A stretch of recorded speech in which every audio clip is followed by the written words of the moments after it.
Bonjour, bienvenue dans les TBO. Aujourd'hui, escale à Brest où se déroule jusqu'à samedi le championnat du monde de planche à voile Big Techno 293. On en parle dans un instant, mais tout de suite le point sur l'actu de ce mardi 22 juillet dans le Finistère. La Bretagne a le vent en poupe et inspire les créateurs, à tel point qu'un Finistérien vient de lancer sa marque de layette bretonne Baby Braise. Sophie Lecroisier l'a rencontré. Baby Braise, de la layette bretonne à prix abordable, destinée à être vendue dans les supermarchés. C'est l'idée qu'a eue il y a 1 an et demi le Finistérien Antoine Leroux. Le concept n'existait pas en Bretagne, il décide donc de lancer sa toute première collection avec un objectif, s'engager dans une démarche éco-responsable. Je joue la transparence, c'est-à-dire on ne fait pas croire que les produits sont fabriqués en Bretagne. On n'a pas la possibilité aujourd'hui, en tout cas sur des tarifs grande distribution, de faire produire des produits localement. Le principal sourcing de Baby Braise est en Tanzanie, en Afrique, avec des certificats qui garantissent l'absence de travail d'enfants, de conditions responsables. On ne fait pas n'importe quoi. Pas de confection made in Bretagne donc, chez Baby Braise, mais des partenaires locaux, comme l'imprimeur, un Brestois. Ce n'est pas tout. Depuis le début de l'aventure, Antoine Leroux a fait appel aux travailleurs de l'ESAT de l'Iroise, à Brest. Cet établissement de services et d'aide par le travail a tout de suite accepté de collaborer. On cherche à travers, au-delà de l'activité économique, toute activité qui peut apporter aussi une plus-value sociale à nos travailleurs. C'est vrai que les vêtements Baby Braise, c'est quelque chose qui se voit aussi dans les magasins, donc c'est très valorisant pour nos travailleurs. Comme ça montre aux gens qu'est-ce qu'on fait. J'aime bien montrer aux gens qu'est-ce qu'on fait dans le CAT. Ça montre aussi un peu aux autres gens. Puis ça change des cartons et puis des kits qu'on fait d'habitude. Depuis sa création en novembre 2013, Baby Braise a écoulé plus de 10 000 pièces de layette. Aujourd'hui, ses produits sont présents dans 80 magasins bretons. Tout l'été dans le pays de Pont-Scorff, en Morbihan, l'exposition L'Art Chemin Faisant s'intéresse à l'art contemporain avec un thème cette année, le rire, reportage de TV Sud. De l'humour potache avec ses tableaux rondelles de mortadelle aux côtés d'un cochon boxeur, des éclats de rire muets en morse ou de l'absurde. Ceci est une pipe.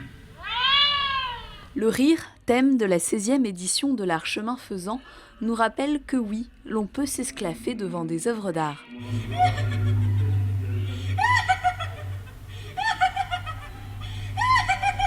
On s'est rendu compte surtout qu'on riait très peu dans les salles d'exposition et on s'est dit tiens, pour une fois on va essayer de réunir toutes les pièces qui nous ont fait rire un jour. C'est un espèce de mélange entre des œuvres qui vont faire rire et des œuvres qui vont parler du rire directement ou indirectement. Parmi les 22 artistes français et étrangers, des pointures comme l'auteur de BD Windschloss. Il détourne les mythes sacrés avec facétie ou prend les contes enfantins à contre-pied. Windschloss est très attaché à cet univers enfantin et à cet univers des contes. Et là, il les détourne complètement. C'est Hansel et Gretel qui, au lieu d'être attirés par la maison en pain d'épices, sont attirés par un magasin McDonald's.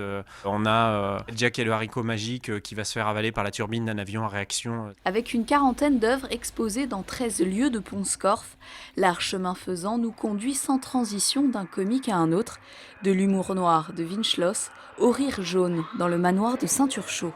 On est dans un espèce de train fantôme finalement, où on va rire plutôt par peur. Le rire de réaction plutôt face à la peur, c'est un des rires qui existent. Donc il fallait qu'on le traite d'une certaine manière. Et il y a beaucoup d'artistes qui travaillent ce rire-là. Qu'il soit à gorge déployée ou du bout des lèvres, le rire se répand comme une traînée de poils à gratter. Tout ira bien! Attention, l'effet reste contagieux jusqu'au 21 septembre. Il fait beau, il y a juste ce qu'il faut devant, un temps idéal pour accueillir le championnat du monde de planche à voile Big Techno 293. Ça se déroule jusqu'à samedi en rade de Brest avec plus de 400 compétiteurs. Allons tout de suite à la rencontre de l'organisateur.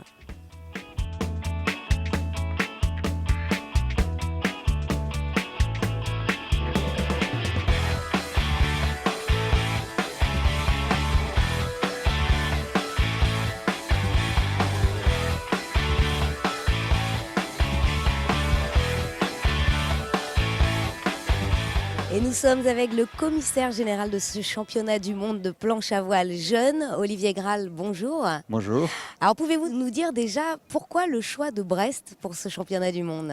Alors Brest a fait acte de candidature il y a 2 ans Et lors du dernier championnat du monde qui a eu lieu à Sopot l'année dernière, nous avons été retenus pour organiser ce championnat du monde. Alors, il a été retenu aussi parce que ça fait les 10 ans que la BIC existe au niveau de la Fédération française de voile, donc ça fait une date anniversaire aussi. Donc la BIC, c'est le nom La BIC, de cette compétition. C'est le support effectivement sur lequel les coureurs courent actuellement.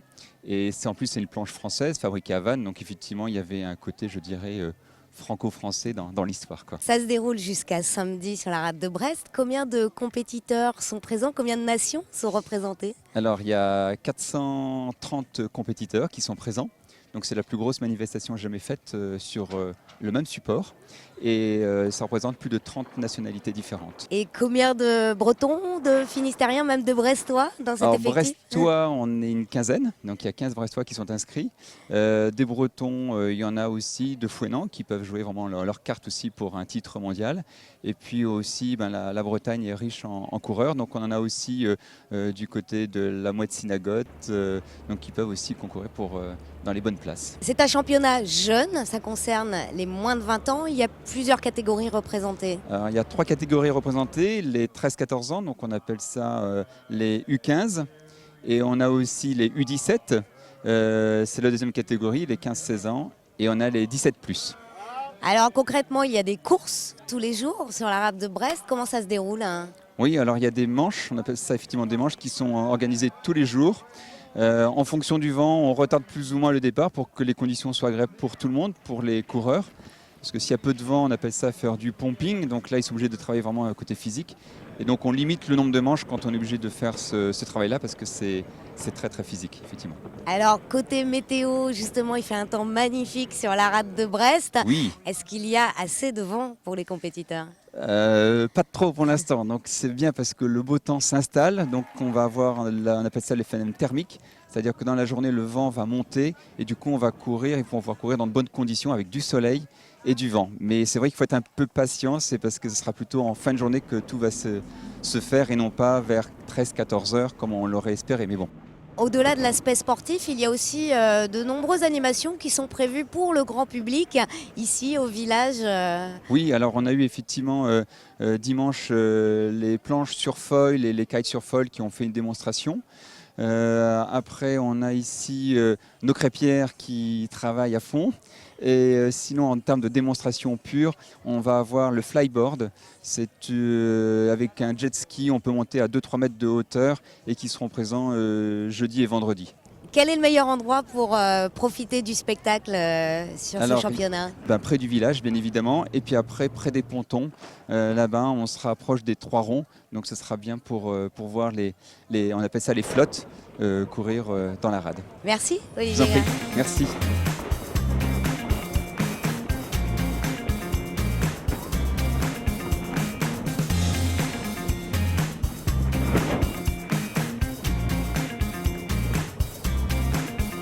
À nos côtés, Tom Arnoux, 14 ans, de Marseille, champion d'Europe et champion de France cette année, qui, j'imagine, à Brest, espère décrocher un titre de champion du monde. Oui, ça va être compliqué, mais je pense pouvoir le réaliser. Et je pense que c'est mon objectif de la semaine. Alors, comment ça s'est passé là depuis le début? Ça a démarré lundi? Oui, donc hier, on a fait une course. Ça a été très compliqué, puisqu'on est resté près de 4 heures sur l'eau, ce qui était très long et très fatigant.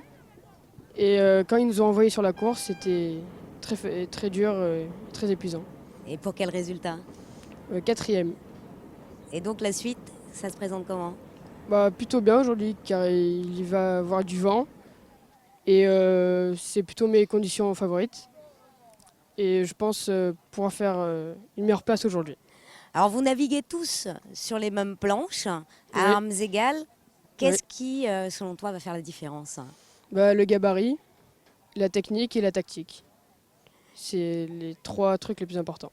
Ah, est-ce qu'il y a des véliplanchistes que tu crains sur l'eau? Oui, il y a un Français, c'est Fra 312, c'est Fabien Pianezza.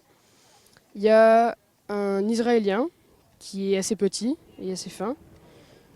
Et il y a un Américain qui a fait 2e au championnat d'Europe. Est-ce qu'on a des raisons d'espérer que Tom Arnoux devienne champion du monde? Je pense, parce que je pense que ça peut le faire. Merci Tom. Merci. C'est la fin de cet ETBO à Brest. Merci de nous avoir suivis. On se retrouve demain. Ciao.